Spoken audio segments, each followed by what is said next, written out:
This is a dark day for our state. It's a tragic day for our nation. And I want to be very clear that this is a political assassination. We are celebrating 250 years of the founding of this great nation. That founding document, the Declaration of Independence. Yeah, probably goes on to talk about the importance of free speech. I was a fan of Charlie Kirk, not because I agreed with everything he said, but because I'm a fan of anybody who has the bravery and courage to get up and say something that is uncomfortable, that's hard to hear, that everyone won't agree with, that some people will want to kill you over. And it finally caught up to him. So first thing is I respect him. I don't agree with everything he said, but I respect him. And this is an important moment. And I think this is a turning point in our generation's story, really. So for me, I've just watched this play out over the past few hours, trying to piece together what's happening. Like, I'm most interested in, is this a lucky shot or is this planned, intentional? That's kind of just what I'm interested in. As a prior Marine Corps Scout Sniper, Force Recon Marine, I'm interested in people who, it's painful to say, but I'm interested in the craft of killing, death. I'm interested in how people pull it off. I'm interested in modern day assassinations. And on one hand, I can't believe I'm doing this. Like, I imagine Charlie Kirk's beautiful kids watching this, seeing their dad, and it just breaks my heart. On the other hand, this is what I do. So I just pieced together all the videos I could find in real time as I kind of watched it unfold. And for myself, I'm trying to understand what the truth is. And so this is kind of how things unfolded in the past few hours. So the first videos I came across on Twitter was, of course, Charlie arriving. And this venue is huge. But already, I saw, obviously the first video I saw was him getting shot. Right. You're not counting gang violence. Great. Oh my gosh. Great. Counting or not counting gang violence. Great. My first thought is it's a single shot. It's well placed, not perfect, but well placed enough to be like, okay, that's not luck. We have to take a position. Is it luck or is it not luck? And one single well-placed rifle shot in a venue like this, where a rifle is hard to get through, navigate, and to conceal, and for it to be well-placed, it was effective, it did hit him, it did kill him ultimately, and they're still looking for the suspect. So that all tells me is it's not luck. And of course, the first suspect that they thought it was this goofball.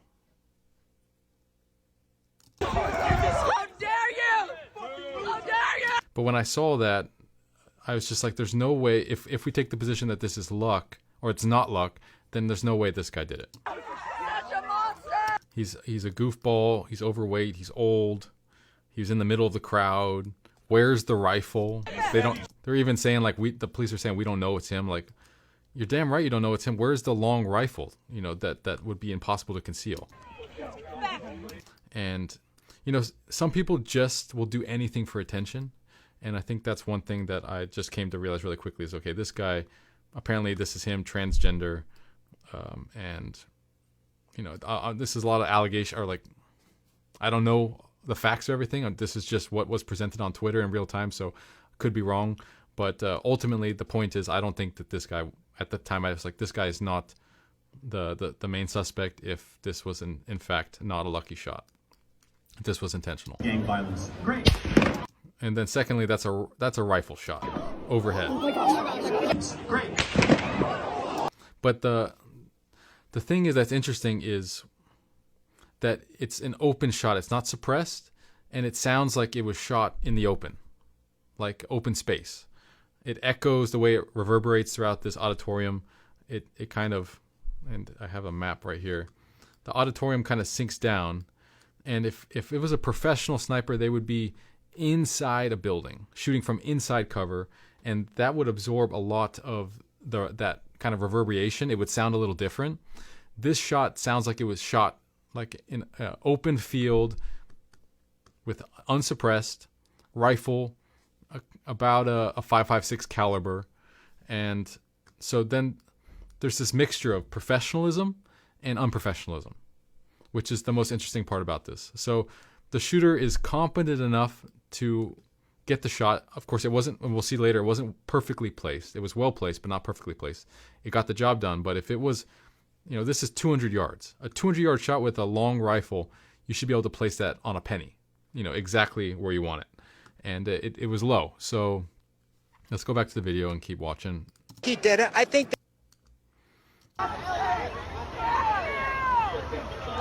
This videos of them carrying away the first suspect. And then we have the videos of them taking Charlie to the hospital.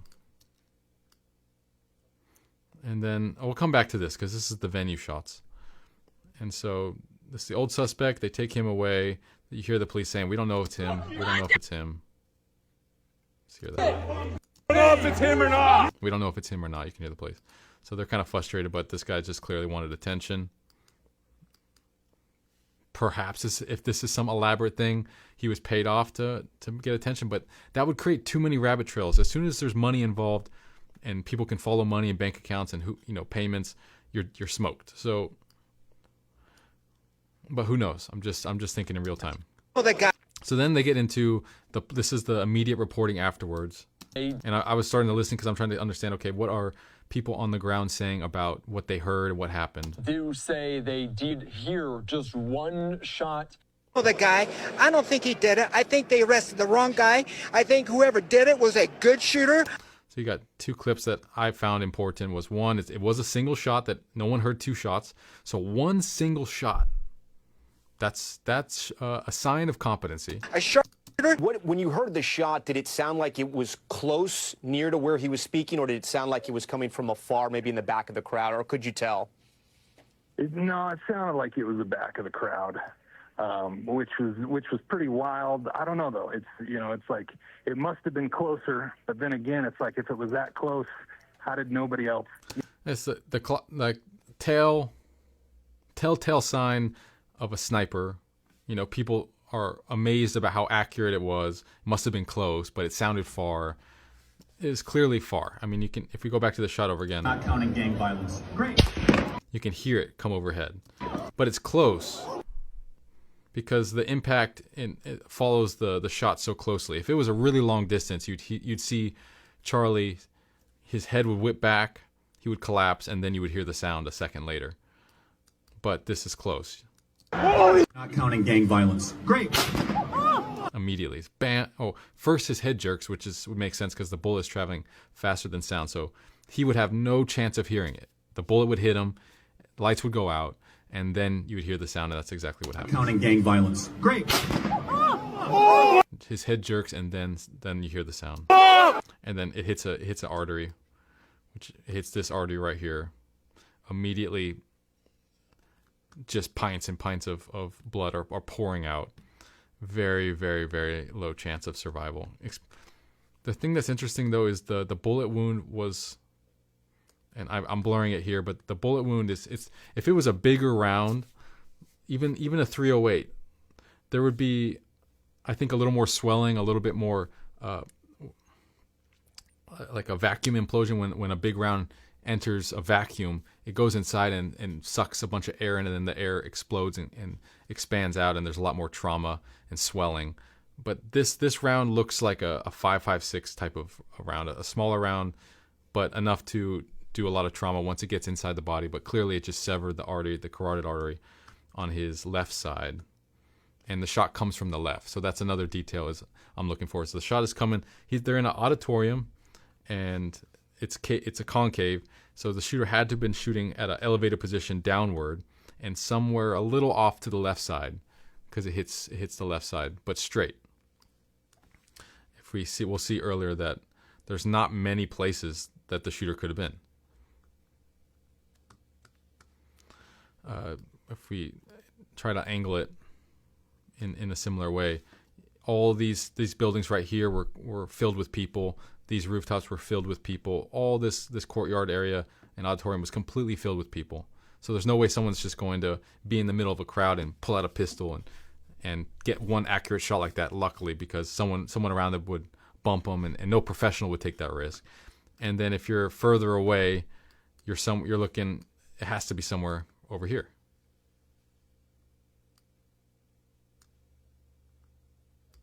Unless there's some higher buildings. But we do have a shot of the suspect on the main suspect on a rooftop, so we'll get to that, and then try to line it up to see which building it was. So there's somebody on the... Counting or not counting gang violence? Great. So then after the first wave of commotion, a lot of people were speculating. I was listening in on a Twitter live. People were trying to confirm, did Charlie pass away? Was he still alive? What was his condition? And eventually he did pass away. And President Trump tweeted this out that he passed away, and that kind of confirmed it. And then there was reports that the suspect in custody, they let him go, or it wasn't really him. They got the wrong shooter, which was kind of obvious. The best libs that. And then this other wave of video came out that I started downloading. And then now I'm more paying attention to the line of sight and the path of the bullet. So this is showing the kind of the depression that this auditorium is in. It goes down, and then so the shooter would have to have been somewhere probably on this building is what I'm looking for. Over the last 10 years. Counting or not counting gang violence? Great. Yeah, it just sounds like a sniper rifle. Counting or not counting gang violence? Great. Just off. Counting or not counting gang violence? Great. Here's a picture I found. People are saying, or measuring the distance, and this is 500 feet.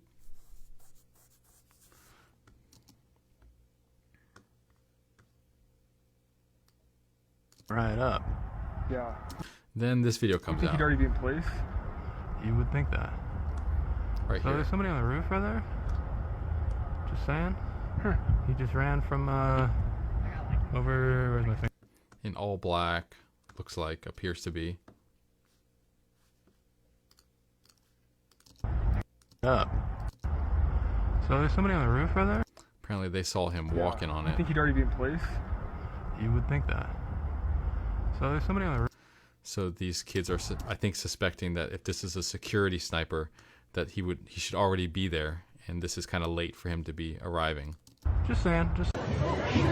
But of course, it's really hard for someone like this to suspect that this is actually an assassin. Like, it's the last thing you would think if you're not used to this kind of environment. Here's the best video we have to really show that, okay, this was what we think. Here you can see the shooter up here on the roof running.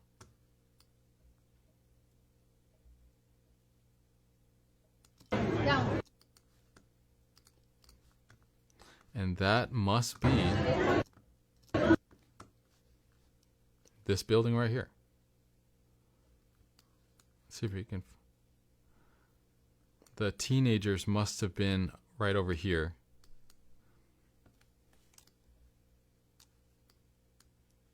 Filming the video.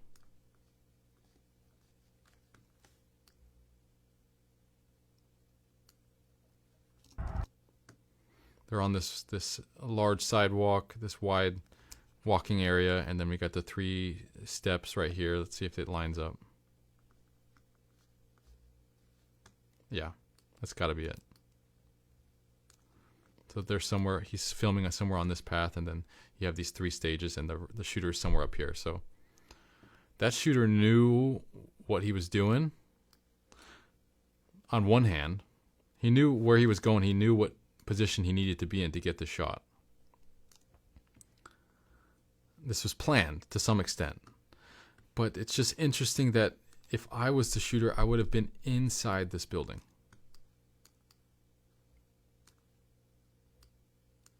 I would have somehow found a way to shoot from inside this building.